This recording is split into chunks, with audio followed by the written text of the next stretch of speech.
जी पिया तरह चाहो जो कर होता पिया कौना के बियाह हो कतरे 100 को रख ले बड़ो एगो तो हमार प्राइवेट बिया आ एगो जोन हमनी सबके करे हो खता अरे चल चल चल चल चल चल रे बड़ा याद आई छूट जाई कल हुए साथ भोरे हो जाई विदाई आज आवता बड़ा अरे तनिहने तो कबू बड़ा याद आई छूट जाई कल हुए साथ भोरे हो जाई विदाई आज आवता बड़ा अरे कस के चिलो अब सखिया रे हमसे मिल नाही पैबू हो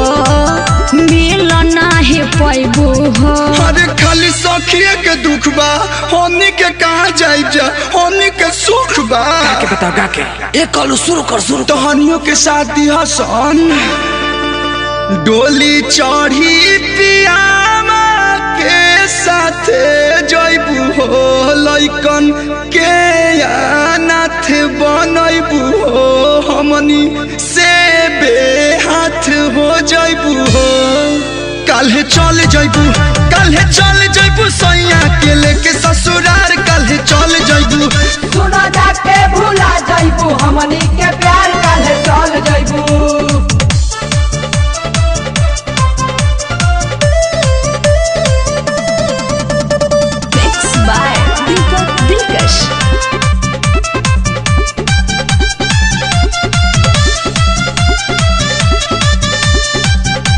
देखो ज्यादा तकलीफ ना होई सुन हमर बात सखिया साले हर संगे रही हा लोग मिल के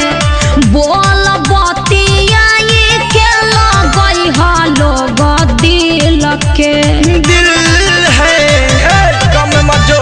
पूरा मुहाला के सुना कोई जइबू लइकन के दुखवा दुगुना कोई जइबू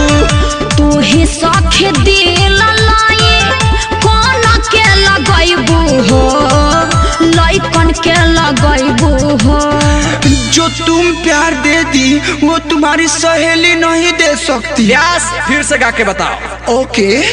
बन रहे पोजीशन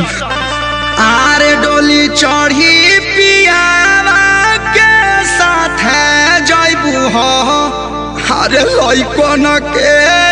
अनाथ बनइबू हो हमनी से बेहाथ हो जइबू हो पूरा इमोशनल काल्हे चल जइबू सैया के लेके ससुरार गावस काहे चल जाइबू सैया के लेके ससुरार काहे चल जाइबू अरे रुक रे अभी एक अंतरा बाकी बा दीपक जी म्यूजिक स्टार्ट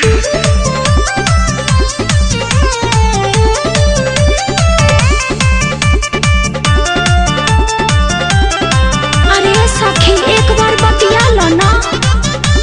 अरे कलू हेने अब बैठ बता रहब मिले कहे छोट कैला मन हो चुप रह कलू दीपक जाए बचन हो अरे आंसू के आंसू दारू पे रखे मन नहीं लागी तारा बिना प्रियंका सच बात कहिल कर न शंका अब ना खयाल धरब नाही तो रोइबू हो नाही तो रोइबू हो